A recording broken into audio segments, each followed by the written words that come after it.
Now? Oh. Welcome to Blueberry season, everyone.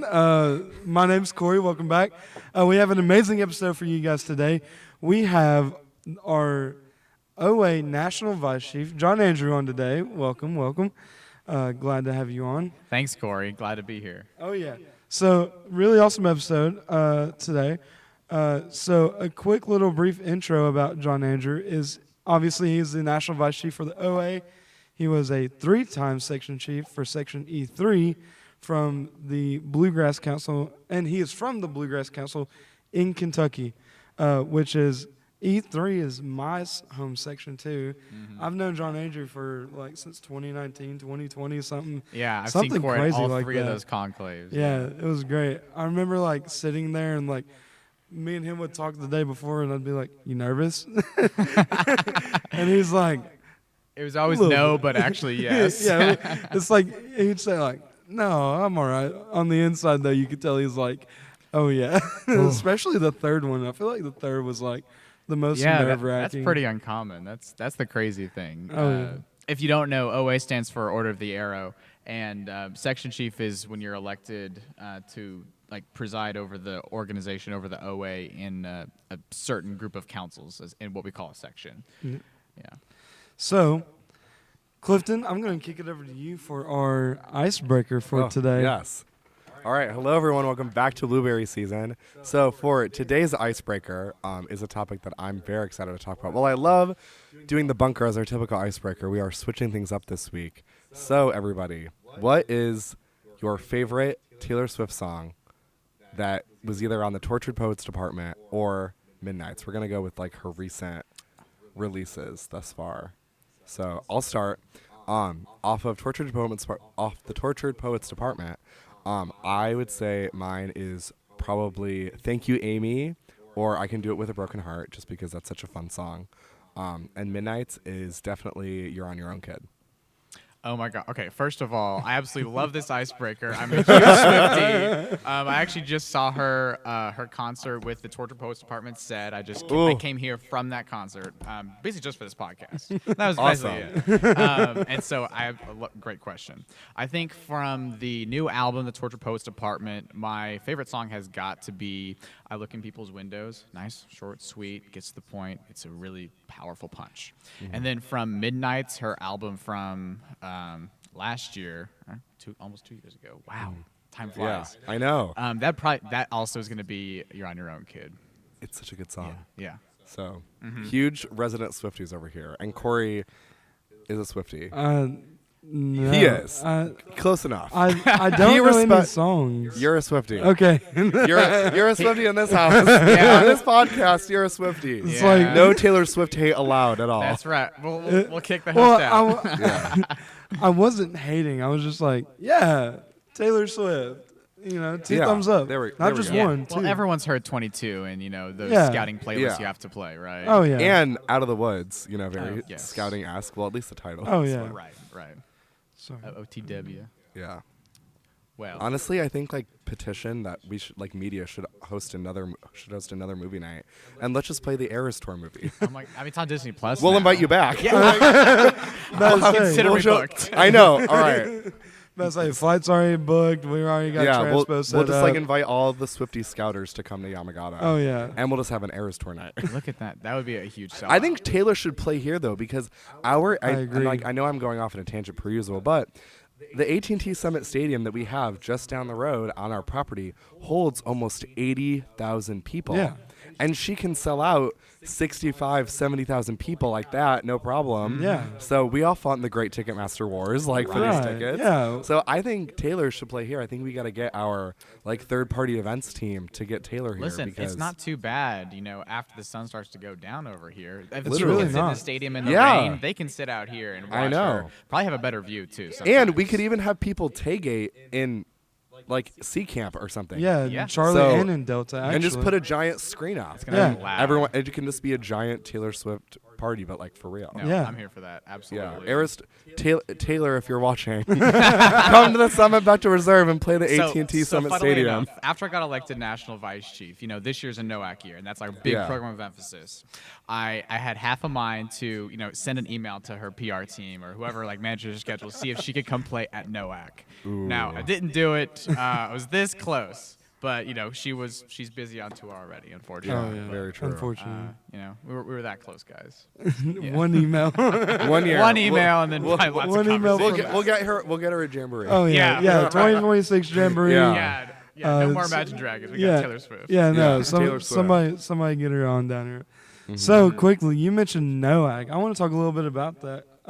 Yeah. So I have been to a NOAC personally. NOAC 2022 in Knoxville, Tennessee, where I was the social media lead for that event, and I know you were the creative or content pillar lead, something or another like that. Yeah, the title was publications lead for Yeah. the NOAC Communications Committee. But I was like, I know it was one of them, content creative publications. They all rhyme. Yeah.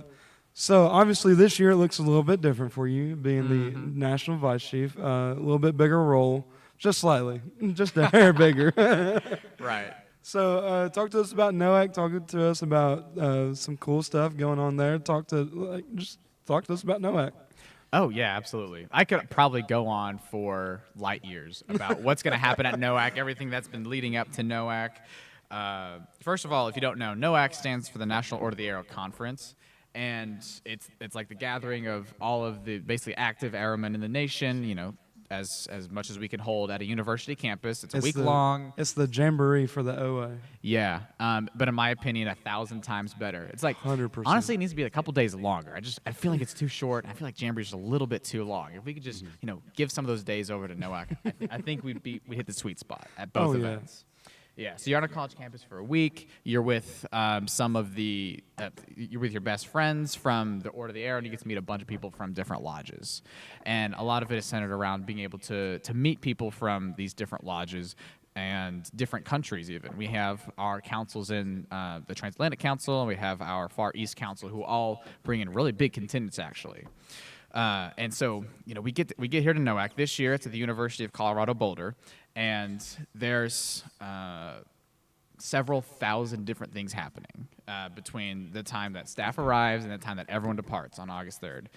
Those 10, 15 days absolutely will keep you occupied with anything and everything from OA to how to jumpstart your career to personal finance to really anything you want to know about. I think there might even be a Taylor Swift class at the next NOAC if we push hard enough. We got this, guys. We know those are the best. Oh, yeah. But one thing that recently came up actually is Jeff Bezos' space company Blue Origin is actually going to bring a space capsule out to NOAC, and so we're gonna be able to rotate people in and out to be able to see that space capsule, get a little bit of a tour of it. Something that you really don't get at your everyday, community or even national event at this point. yeah. Honestly, yeah. Blue Origin is really, really cool. Yeah, that's definitely something really cool and unique about this NOAC. I know there's something cool and unique about every single NOAC, and I feel like that's probably the most unique about this one is that space capsule. Because I know whenever we were on our way back from the airport, you were telling me about that, and I was like, I'm just really excited about it because I love space because we just don't know a lot about it. oh yeah. They say we know more about that than the oceans, but I digress. You mentioned that your first NOAC was in 2022 in Knoxville. Yeah. That was also my first NOAC. Really? Funnily enough, yes. Yeah. I would have thought that yours was 2018. Yeah. So there's NOAC in 2015, 2018, 2022. The 2021 was canceled for, 2020. obvious reasons. Yeah, 2020. And then we got this one in 2024, and the next one's in 2027. So Corey and I got to go to NOAC together. We worked really closely on the communications committee. Had a blast, honestly. Oh yeah. Yeah. It was so fun. It's one of those things, you show up, you have a schedule on your phone, you've signed up for programs months in advance, and you get there and you're just kind of dazzled by all the different activities and things that you could do. That's just the quintessential OA experience, being able to, go out and be with Arrowmen for that amount of time. Yeah. Oh yeah, 100%. So I know we kind of jumped really far ahead and I just can't stop talking about NOAC. This is an unscripted podcast, and we always are going off on tangents. Oh yeah. Oh yeah. But Structure? What's that? It's the summit after all, Corey. but I say I had a structure in my brain starting this. I know we were Yeah, I'm talking like, beforehand. where do we work? Structure? What is that?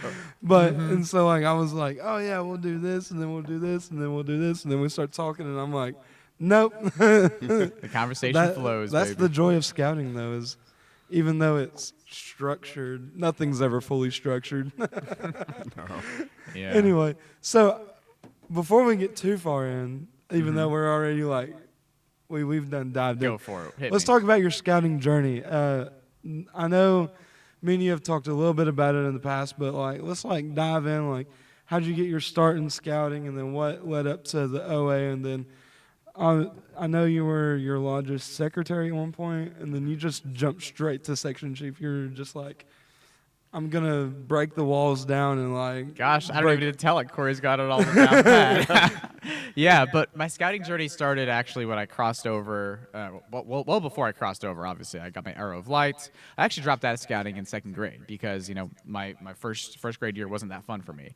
And so my friend Ralph, he brought me back into scouting, and I haven't left since, haven't faltered since. Oh, yeah. Shout out to Ralph for that. That was back in third grade. I got my Arrow of Light, crossed over into Troop 41, where I eventually earned my Eagle rank. But honestly, I'd say the biggest, like most impactful part of my scouting journey has definitely been the Order of the Arrow. I was inducted in 2018 in September, and I like immediately got involved. I was super into the whole inductions experience, and I ended up being the Alangamat 8 times, which is the guy that takes all the people going through their induction around in the events. If you don't know, I won't spoil anything else, but it's a great experience. If you haven't been into the OA, I highly recommend making that prime effort for you. Oh yeah. So I've been in the OA. It started in 2018. From there, it really just opened up a world of opportunity for me to be able to learn a lot about my leadership style and what I liked, how I liked to work, how I worked with people, and in just like a real context, like stuff you don't get in your troop, stuff you don't get at NYLT, because like that's just a week long. Here, I'm Lodge Vice Chief of Service, and I have to plan an event for 60 people I don't know. I just got elected, and they're all coming here expecting me to know what's going on, like what the logistics are going to be, and that's really where I think I got my passion for planning and like that detail-oriented work, which has really driven what I've done this year as National Vice Chief to be able to work on Noak and like really jump into the weeds there. So not only did I get the experience to learn about myself through leadership, youth leadership in the Order of the Arrow, I spent a lot of time around really, really great mentors. And these people who were my advisors, these people who I worked with and worked around, and my peers, they've formed I've formed such close bonds with these people and learned so much from them because every single person seems to have some sort of different and unique and incredible story and talent or skill or interest that I just love to talk about. That's probably one of my favorite things, is just being able to ask people, what are you interested in? So obviously, coming on this podcast as a special guest, this is a little bit out of my comfort zone. I love talking about everyone else, but here we are. And then from there, it just kind of skyrocketed. I decided that the OA was the place for me.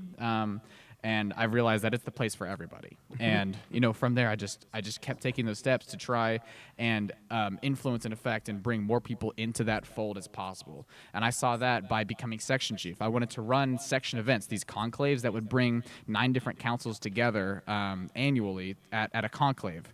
And when I was working on Noak both years, I wanted to bring as many people as possible together so that they could meet each other. And that's eventually why I ran for National Vice Chief this past year and was elected in December, is because I thought that that would give me the opportunity to touch the lives of so many different people who may be a little bit unsure about what the Order of the Arrow has to offer.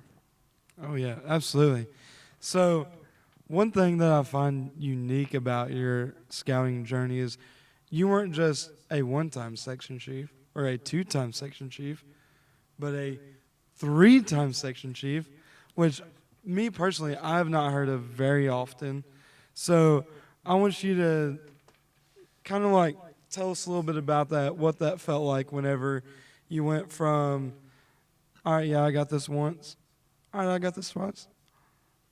we're going for 3. Like, walk us through that. Going for gold, yeah. Yeah, going for So gold. I kind of mentioned the reason why I wanted to be the section chief is to run those conclaves, and that still stays true.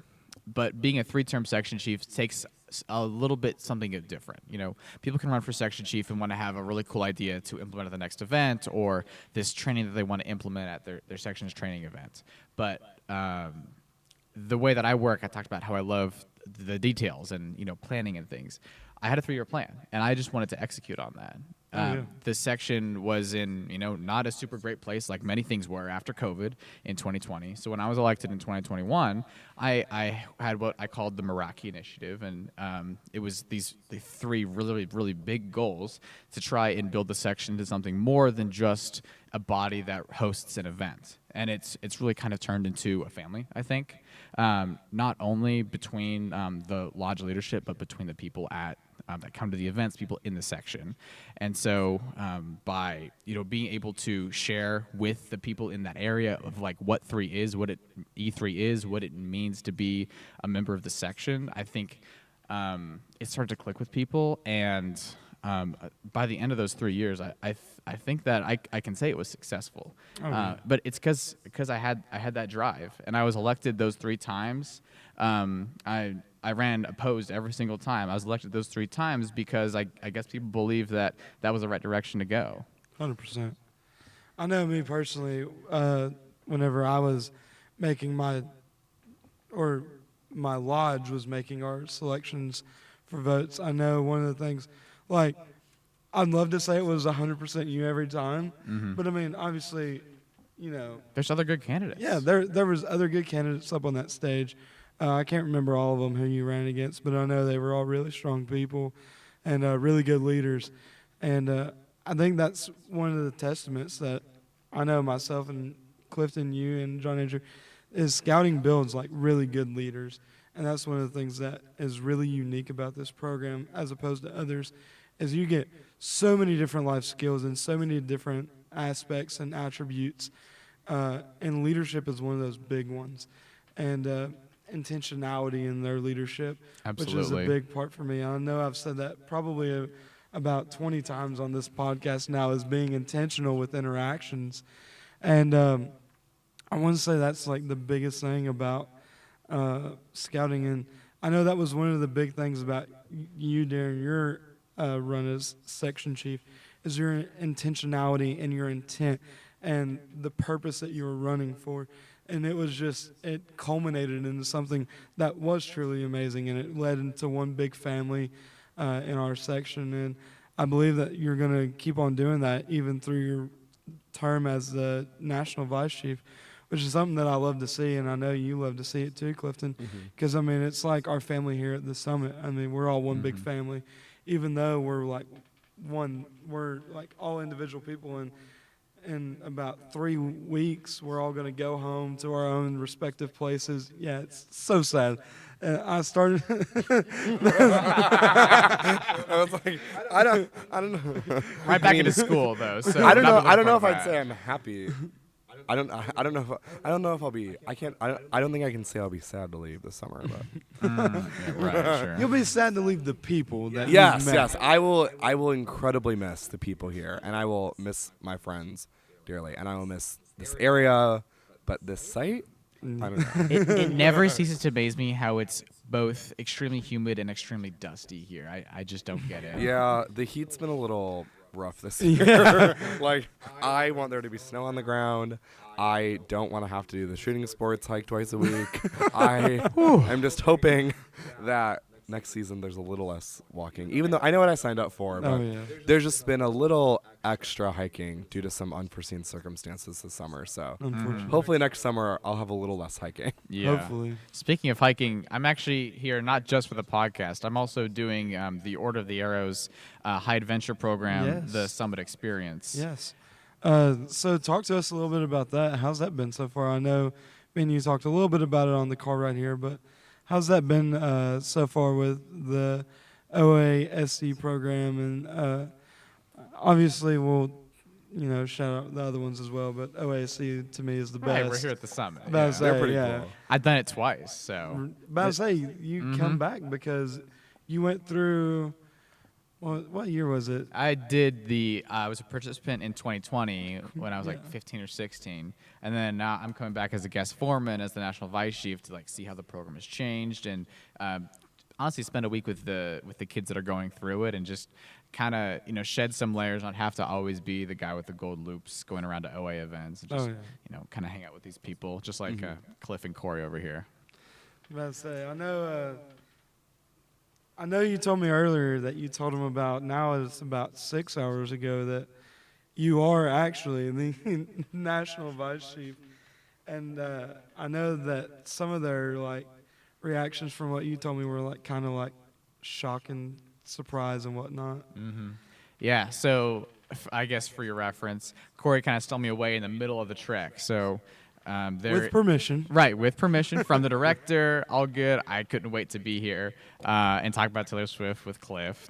But there's like a first half where you're doing a lot of service work, helping to build trail on the summit or the New River Gorge property. Depends on where it is that year. Never know.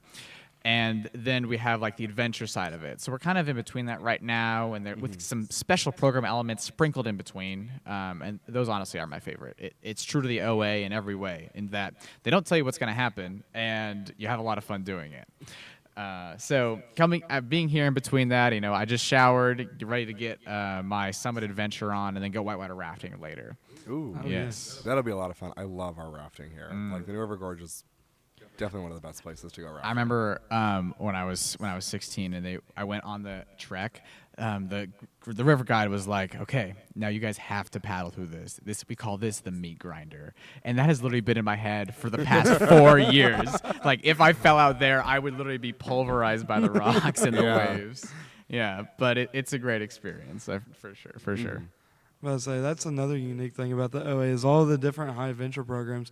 It's not just OASC here, which is OA Summit Experience, but there's also OA Ocean Adventure, OAOA, and then OAWV.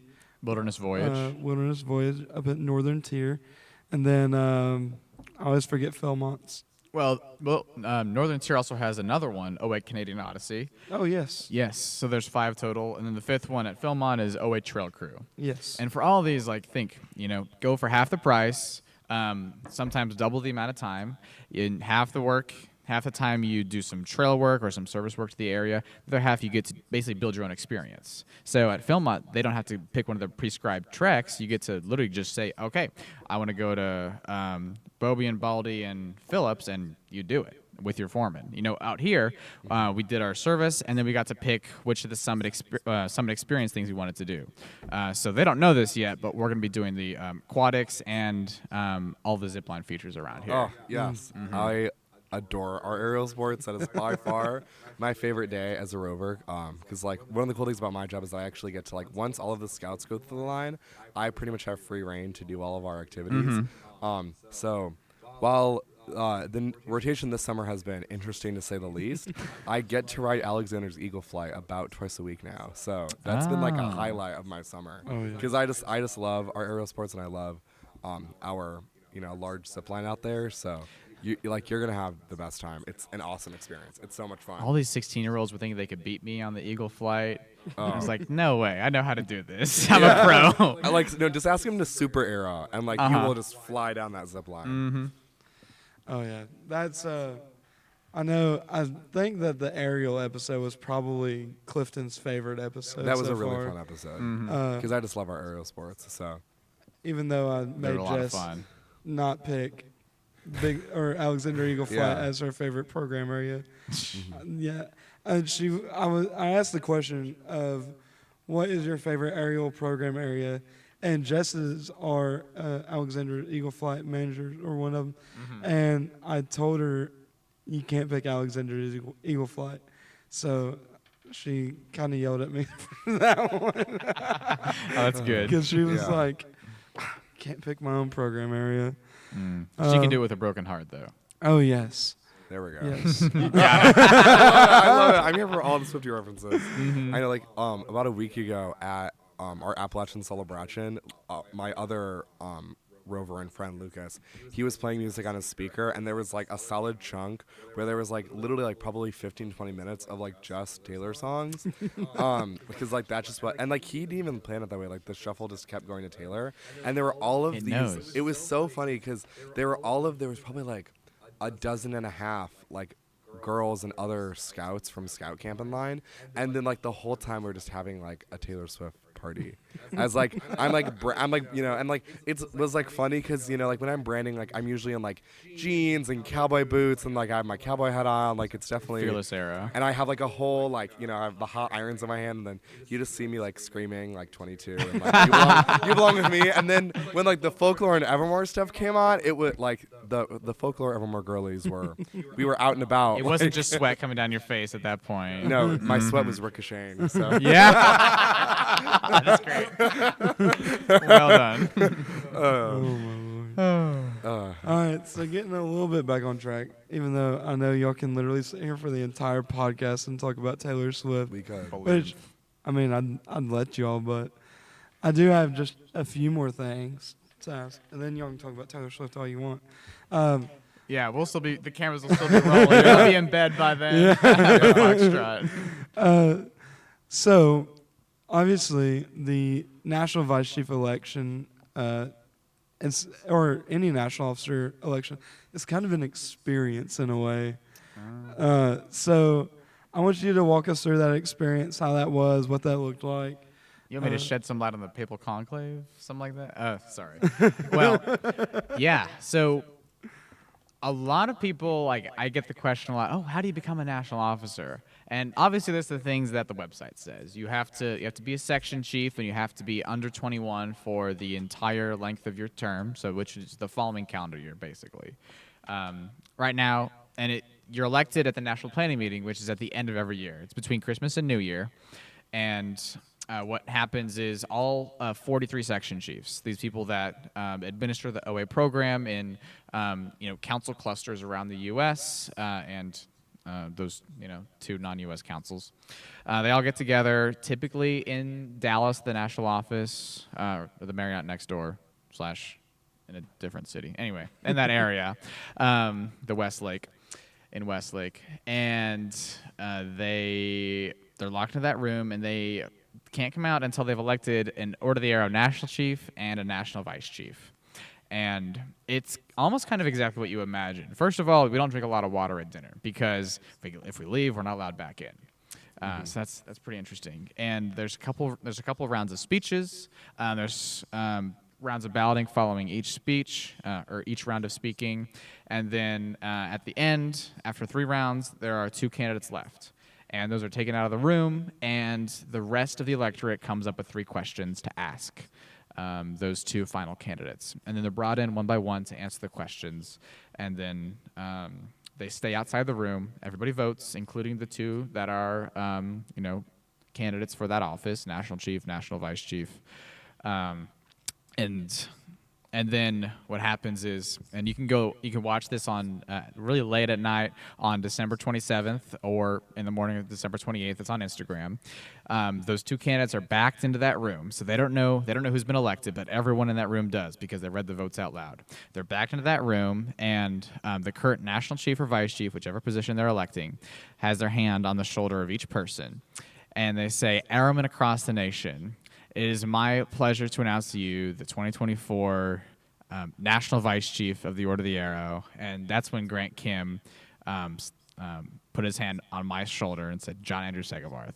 It's like one of the coolest moments that has honestly ever happened. You can't control your facial expressions. You don't know what's going to happen.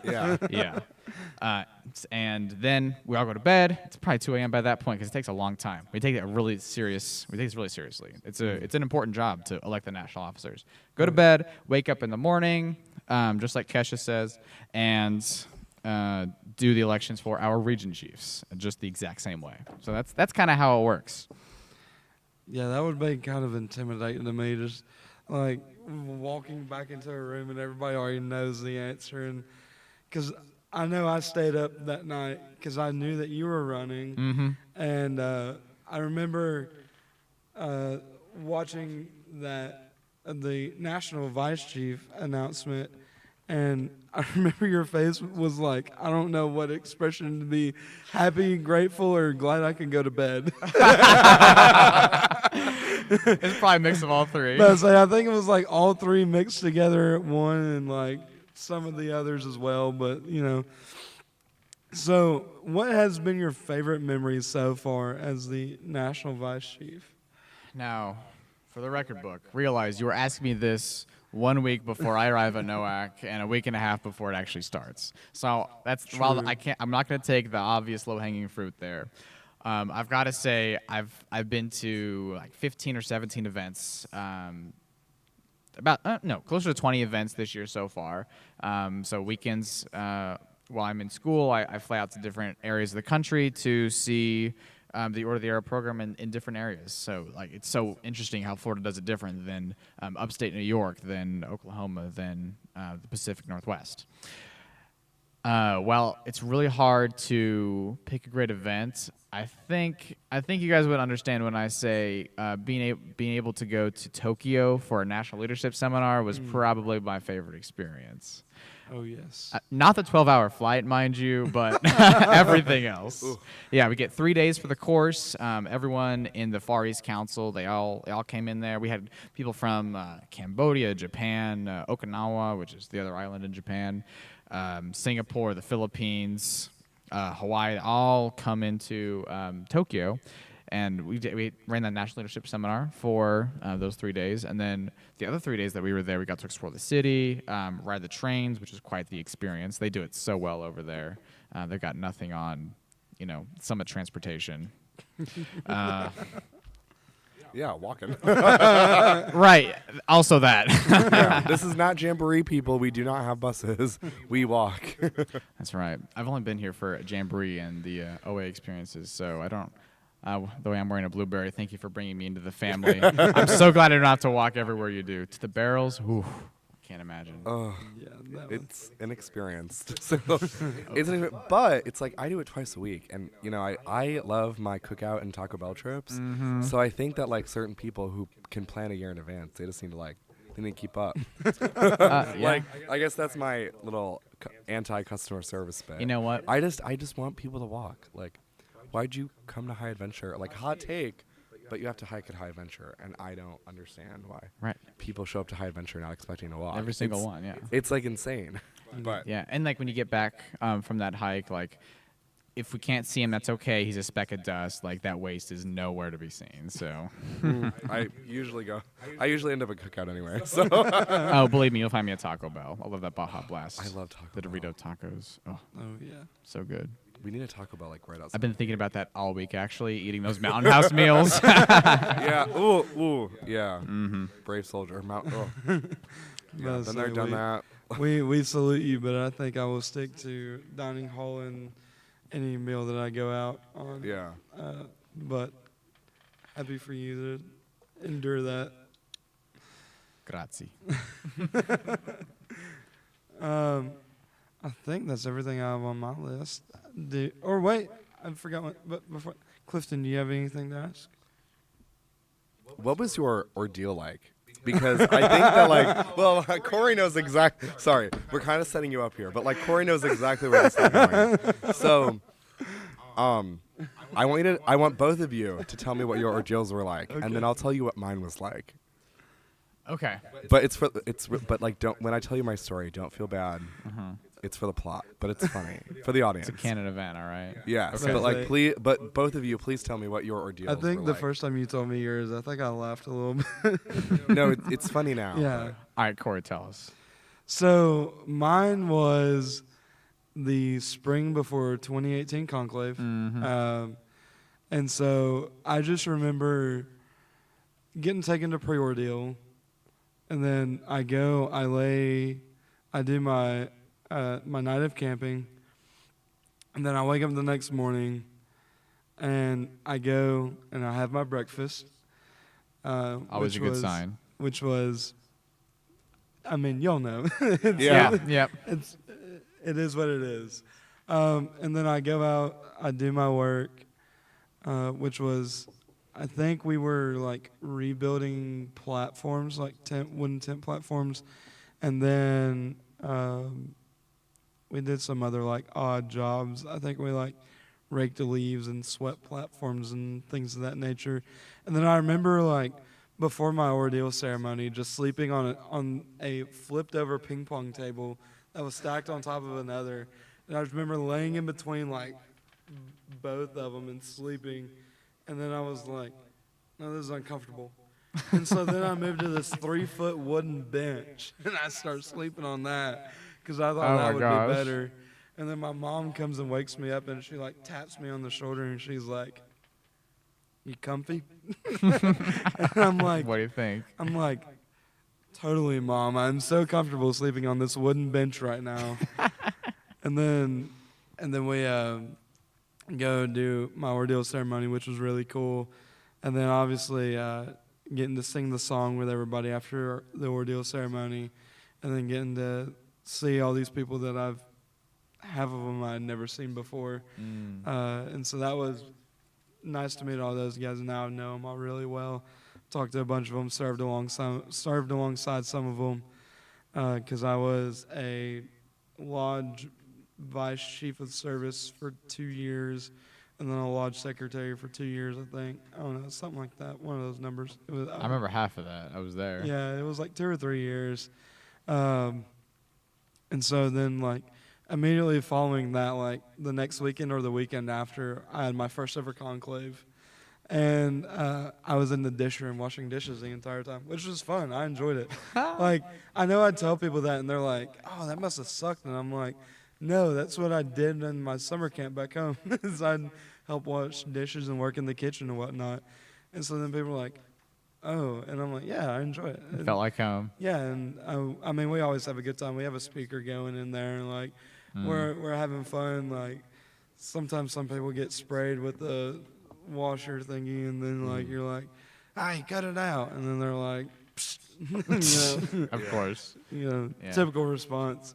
But yeah, no, we just have a good time. My ordeal experience, a little bit different. So I did it at Camp McKee in the Bluegrass Council, Eastern Kentucky area, not too far from here actually, closer than from where you guys shuttled to the Charlotte Airport. So I'm out at Camp McKee. It's about an hour from my house. I've been there several times before. It's like our only council camp, and did not forecast rain. Well, It rained quite a bit. And as you know, like on Friday night, you have a couple of things that you do, and then you sleep outdoors. And so I remember all of it, like waking up to the sound of the rain hitting the tarp that I was sleeping on. I was like, oh my gosh, I've got to find shelter. And there was none to be found. So I found myself up under a tree, ended up being okay, wrapped myself up in that tarp, and my service experience was just taking down all of the summer camp tents, because I did mine in September. And we took down the tents, and, you know, the ordeal that was going to happen in the spring was going to put them back up. So, you know, that's what I came to expect as normal for these ordeal projects. And then, you know, ceremony was great. And then I remember I got to play cornhole with a lodge chief after my ceremony. That was, like, one of the coolest things. And he was like, I want to see you at Fall Fellowship. And I was like, Okay, I'll be there. Absolutely, Mr. Lodge Chief. And, you know, haven't not gone since. So, my ordeal ended up being a lot bigger ordeal than we all originally thought. So, this was back, I'm like old. So, this was back in 2016. So, yeah, not bad. It was a while ago. And I, you know, did it. It was fine. The first night was, you know, we were chill. It was fine. The morning was going all right, and then probably around, like, a little bit before lunchtime, we were clearing a trail. Things are going good, it's going fine, and one of the other kids in, like, our little group was sawing, like, a branch that was across, like, the path. And while he was sawing, the saw veered off to the side a little bit, and he hit a ground hornet's and wasp nest. No. And just like in the cartoons, a giant black swarm of hornets and wasps came up. Oh, no. And I just screamed, everybody get the, you know, blank out of here. And everyone just started running. And then we get to the trailhead, and then I guess they all decided that they really liked me that day. And I got stung 13 times by various hornets and wasps. Oh, my gosh. And everyone else got stung twice, or once, or not at all. You were the chosen one. I guess, yeah, I was. And then because I don't like to quit things, and I'm really stubborn, I was like, guys, I'm totally fine. What are you talking about? Like, what? No, I can continue on. But then it got to the point where I felt like I was getting burned alive. So I went into the health lodge, and then I was also like allergic, kind of. So I ended up having an anaphylactic reaction, and I stopped breathing for a couple minutes there. But we called the ambulance. We were all good. But I still got my sash at the end of the day. So. Wow.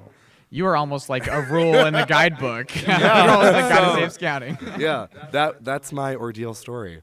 Oh my gosh. So yeah, I have an interesting history with the OA, having like kind of died for it. So. Oh yeah, almost. That's a fun Almost. story. Almost. But I'm still here. So. Luckily. Thank goodness. Yeah, thank goodness. Otherwise, I wouldn't have a podcast co-host. I know. Well, I probably would. They just probably wouldn't be as cool as you, Clifton. Thanks. So. Thanks, Corey. Big love to you. Thank you. All right. Well. So unfortunately, yes, we're I think running we are out of time. running low on time. Yeah, it's But- getting a little close there. I wish it wasn't, because like I know I could love. I'm not. I would have. Yeah, I would have loved to cameraman. have like. Yeah. I would have loved to have like a 2-hour episode. This Yeah. week, but- Actually, that would have been amazing. That's a. Oh, well then this is perfect that we're wrapping up soon anyway. Yeah. Yeah. So, as our tech guy reminded me, even though I have it on here, but don't worry. Thank you, Alex. We love you, Alex. Thank you for Thank you, promising Alex. all of our Blueberry Season podcast episodes. He's great. He's always doing good, reminding us of stuff and time.